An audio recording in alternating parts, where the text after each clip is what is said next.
Welcome to the Motivational Medium podcast. I'm Anne-Marie Lord, a psychic medium, author, and the founder of the Motivational Medium Academy.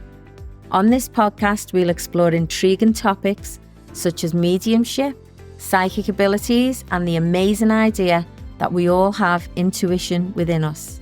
Whether you're a believer, skeptic, or somewhere in between, get ready to unlock your extraordinary potential as we discover the supernatural world together. If you want your questions featured on the show, be sure to join my tribe by subscribing to my newsletter at annemarielord.com. Let's go. Hello, my friend. Welcome to today's podcast. Today, I wanted to talk to you about mediumship and grief. It's like something that goes hand in hand or goes together. Or does it? You know, there's a few things that I wanted to discuss around this subject. You know, lots of people who come to see me are absolutely drowning or swimming in grief. And I believe that they can take away from a mediumship reading a lot of peace, maybe some guidance on how to navigate the grief process. However, there's a lot of other factors that go into this. Now, there's lots and lots of mediums out there, and I'm just speaking on my behalf and what I believe and how I work, really. I've got over 30 years experience in nursing, and a lot of that nursing was spent in palliative care. So I studied a lot of grief, and I was submerged, really, in grief and the grief of families who were losing people, and also the grief of the person that was losing their own life on a daily basis. And this helped me navigate a lot of things, really. It helped me navigate how the grief process worked, how we can navigate through grief. Now, there isn't a template that says, okay, we need to do these steps and everything will be okay. It's not as plain, simple, cut process. Now, Elisabeth Kübler-Ross, she discusses the 5 steps of grief. So she looks at denial. This is the first instance, really, the shock when someone's told that they've got a life-limiting illness, or when someone has passed and the family are left behind. This is like the trying to get your head round it. When my mum died, the one thing that I kept thinking about was, I'm never going to be able to say mum again to my mum. Now, obviously, I was able to say the word mum, but I was never going to be able to say mum to my mum. And this is something that really stuck with me. And it was so difficult for me to get my head round. So this is like, I would put this like a denial phase, if that makes sense, or the shock phase. And then comes the anger. So this is like raised emotions. Now, again, I'm going to use my mum's passing along this Kübler-Ross scale to try and explain this in more detail. And then I'll discuss what people get from going to see a medium. So the next step is anger.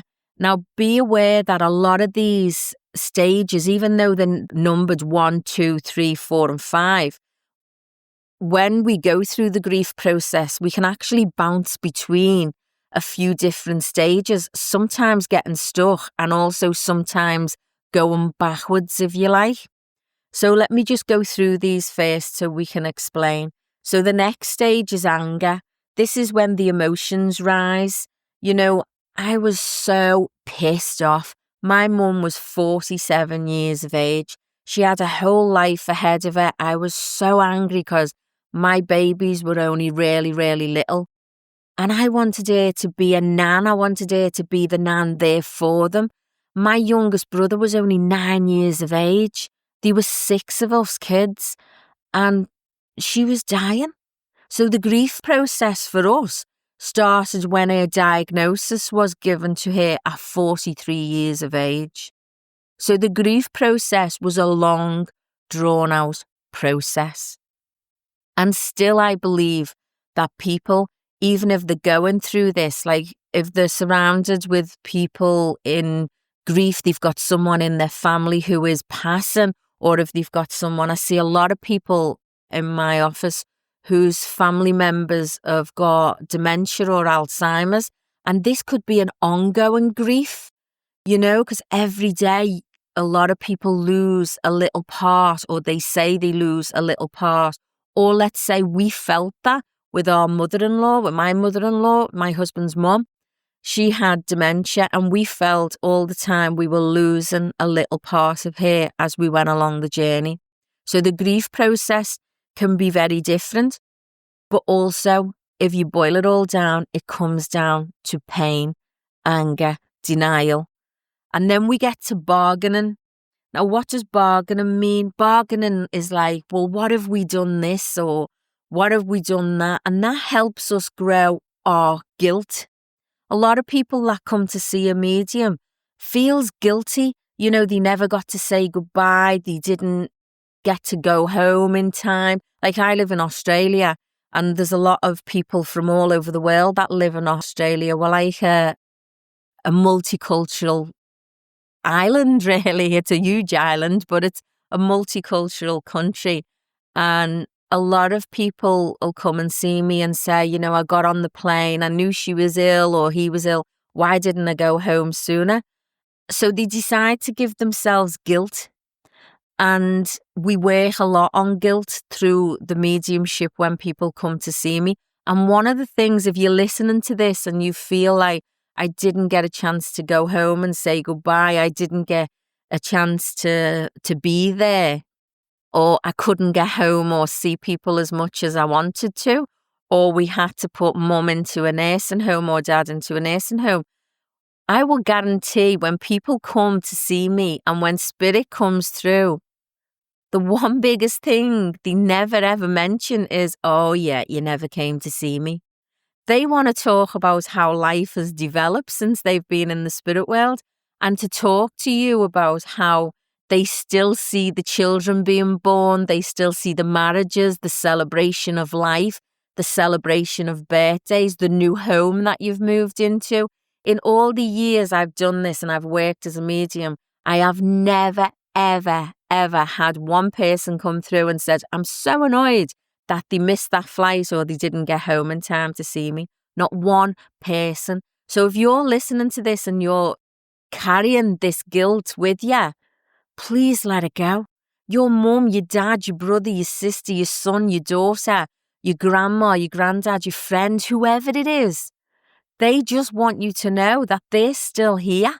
They still see all the beautiful adventures you go on. Sometimes they'll even go on holiday with you. They'll talk to me about, oh my God, they've booked that cruise that they're going to go in round Europe. I'm so excited. I'm going to go and see what happens on it, and I'll go with them. They never, ever talk about the things that we beat ourselves up with. So please, if you're listening to this, let that go. And these are some of the things that mediums will talk about with you in depth. One of the other things is the depression, the heaviness. This is what Elisabeth Kübler-Ross calls step 4 or stage 4. This is a heaviness, a sadness, but it's also a deep time of processing. It's like a deep time of trying to navigate out the other side. My heart's broken. How will it ever get mended? And a lot of the time, this doesn't sound like it's a cure, but listen to me, that break within your heart, it never gets mended. But there's good news, because our hearts, I believe, and I've been shown this by spirit, even though we have this massive break in our heart, and that pain is so raw, because imagine your heart like an onion. And when you have your children and your grandchildren and your friendships and your development and the fun and the joys that you have throughout life, these bring layers onto the heart. So does our heartbreak really go? I don't believe it does. I just believe we grow layers around the heart of love layers, Like an onion. Imagine all the layers in an onion is called a love layer. That is where you get your grandkids. That is where you live life. That is where you know when people go to see a medium that what you leave with, without a shadow of a doubt, that one day you will see them again. However, they're not ready for you to see them just yet. They don't want you to give up your life because they get to live life again through you. So enjoy the journey as much as you can. My God, do I know how hard it is when you lose someone very close to you. If you've read my book, The Grateful 3 Approach to Life, I take you through a chapter where I talk about my mum's passing and the absolute devastation that it caused to my family and to me as a person and as an only daughter. You know, I had 5 brothers. I was the eldest, and all these kids were losing their mum. You know, my dad was 47. He was losing his wife. I was losing my mum, and my children were losing their nan at 47 years of age. It was awful, and I thought I would never come out the other side of that. And I did. But if I look deep within my heart, I can find that little broken place. And every now and again, it might pop up. You know, it's been over 30 years since I lost my mum, and I can be driving down the road in a car and I'll hear something come on the radio, and all of a sudden I'm back there and the tears will well up in my eyes, and I'm in that place where I was at 27 years of age. I'm now near 60. You know, it takes me back and it'll take you back. But no, that's just the crack of the heart still coming up. So what I'm trying to say, I suppose, is when Kübler-Ross talks about acceptance, coming to terms with the loss, I don't believe we do ever come to terms with the loss. I believe, and through Spirit showing me and guiding me in this direction, I believe we grow our beautiful love layers. And the beautiful love layers are your family, your new additions to the family, the new celebrations like weddings and births of grandchildren and new members, new friends that come into your life, new adventures that you take on in life. Now, some of you might be absolutely drowning in grief at the moment, and that's okay. You know, we've got to feel that to know when we're feeling to come out the other side. You know, my auntie, she's such a beautiful soul. She lost my cousin, which was her daughter.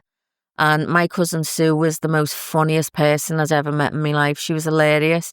And she was 52 years of age. And within 12 weeks, my auntie, who was near enough the same age as my cousin, who my auntie Mary had reared, and they were so close. So it was like my auntie Mary had lost 2 children within 12 weeks. And her heart was absolutely broke. And, you know, she went to a doctor's, and I know there's a place. I've been a nurse for over 30 years, so I'm not saying there's not a place for medication. But she went to the doctor's because she was devastated, and everyone was telling her, you know, maybe you need some help to go to see a doctor. And she went to see a beautiful doctor, and he did what a lot of doctors do. And he said, you know, here's some medication to help you get through this. And she started taking the medication. Now, bear in mind, this lady's in her 80s. And she took the medication for a few weeks, and then she went back to the GP and she handed the medication back to them. And she said in her beautiful Scouse accent, "Son, you can give this to people who need it. I need to feel my emotion. So when I know what I'm feeling, I understand when I'm getting better."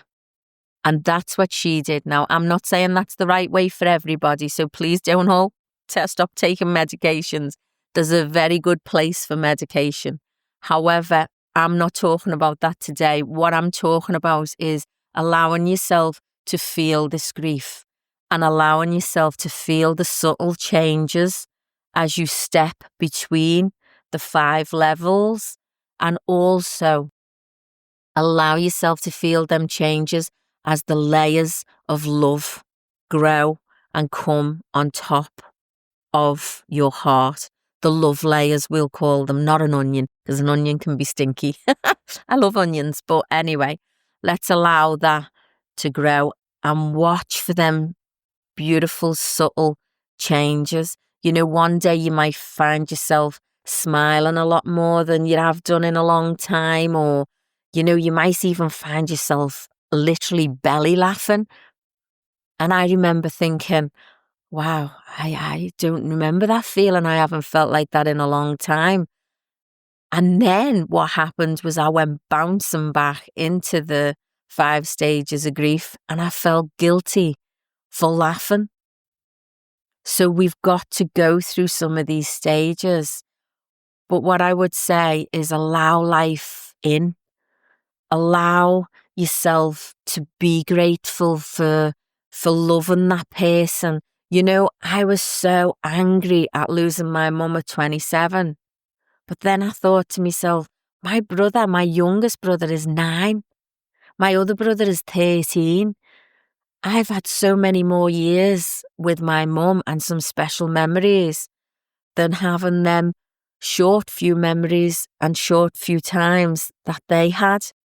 So we haven't got to, but I would suggest if we look and we find the changes, this all worked for me. It took time, but it worked for me. And that's why I want to share this with you. I'm not saying I have all knowledge around this. I just work within a field and an industry that sees grief at its absolute pinnacle, and I have done working as a palliative care nurse as well. And I've also been through my mum. I nursed my mum for a long time, for over 4 years. And to see her every single day, I was lost when she passed. But then I thought to myself, and as the layers grew, what a privilege that was to take care of her. Not everyone gets the chance to do that. When people live far away from their loved ones, they don't get the chance to do that.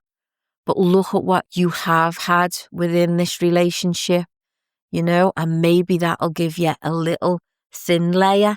And don't forget, every love layer that goes around the heart is helping you and guiding you back onto the life that they want you to have. And they're always with us. So they will go on this journey with us. And that's why people, I believe, come to see mediums. I talk about this in my readings with people, and I give obviously validation and the essence of the person coming through. I could talk about anybody. However, I always give evidence first. Now, if people come in and they're not ready to hear this, or, that's okay. That's up to them.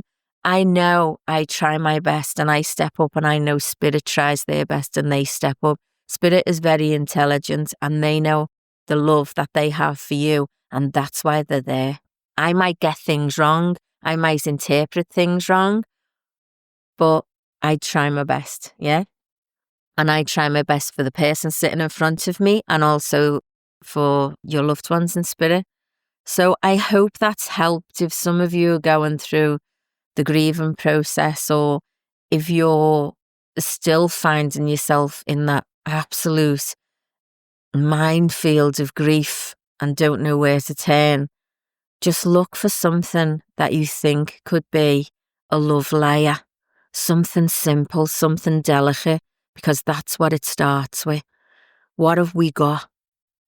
Our loved ones are standing with us, trying to guide us through this journey. And also look for your signs. They're always trying to show us signs to let us know that they're there. I just talk on these podcasts, so I hope this is coming across and making sense. Look out for your signs. They can be so subtle sometimes that you just feel that they're there. They do show me that when, I talked a little bit about there's a song coming on the radio and I can feel myself welling up again. That's okay. That's okay to do that.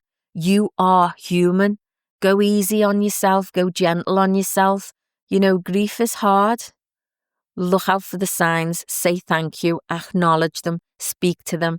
They are around us all the time. I don't have to prove this to anybody. No medium has to prove this to anybody, because I'm a great believer that one day we'll all get to go to the spirit world and we'll discover this for ourselves. But if you're open to this and you feel like, I want to see more signs and I want to be more connected to my loved ones, then acknowledge the signs, say thank you, think about what was going on in your life.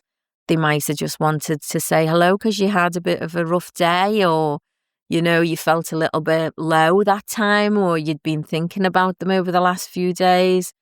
I don't know. I don't have all the answers, but just look out for the signs. I hope that's helped a little bit today. We've talked about the grief process. We've talked about Elisabeth Kübler-Ross and her 5 stages of grief. It's all connected, but why do people come to see a medium? Usually for a little hello from spirit, for some closure, to let them know that they're not suffering anymore, and forgiveness. But the forgiveness starts with you. Please don't beat yourself up. This journey can be a little bit hard. And sometimes by beating ourselves up or guilt, we can make it harder. Your loved ones never, ever come across and come and say to me anything to do with guilt. You didn't make it on the flight, or you wasn't there, or I had to go in a nursing home. That never, ever comes across. What they want to say is, isn't it fantastic about the new granddaughter? Or isn't it fantastic about John getting married? Whatever it is, they want to come and let you know that they still see the beautiful life that they were involved in and the beautiful life you're still involved in. I hope this has helped someone today. My friend, thank you for listening. And as I always say, if you've enjoyed this, please subscribe. And what I'm creating on my website is, some of you might have seen I'm not very visual on social media lately. I've decided to create my own community on my website, and this is where I will be doing like little free workshops and, Zoom groups and things like that. So if you want to join my community, and this is where I'll be sharing everything that I've got coming up and everything that's going on within my world that can help your world, then sign up for my newsletter. My website is annemarielord.com. Thank you so much for listening today, and I look forward to seeing you in my community. So join my newsletter at annemarielord.com. I also wanted to let you know that my live mediumship event is now on the 21st of February. That's at 2:30 p.m. on Saturday, the 21st of February at Crystal Clarity in Clarkson. These events are such good fun. We have lots of laughs, some tears, lots of giveaways, and lots of excitement for you to be able to participate in this event. Not only do we do mediumship, where I read for some of the audience and bring their beautiful loved ones in spirit through to give them some clarification and a little hello and some guidance. I also have a question and answer section, which is always an eye-opener and good fun. And I always give away a few prizes, like my book, a couple of copies of my book, The Grateful 3 Approach to Life, and the Shit to Shine Gratitude Journal. And one lucky winner will also win a private one-to-one Zoom session reading with myself, which is, again, always good fun. I hope you've enjoyed today's podcast. Please subscribe if you haven't already done so. Share with your friends, and I'll catch you next time. Have a beautiful day, my friends. Thank you for tuning in. I hope you enjoyed this show. It's important to note that while I'm here to inspire, encourage and guide you, I'm not a psychologist, psychiatrist or a doctor. Join me again in 2 weeks for more captivating revelations on the supernatural. Remember to be in with a chance to have your questions answered on the podcast. Subscribe to my newsletter at annemarielord.com. Stay in the tribe to vibe. I appreciate you guys. See you next time.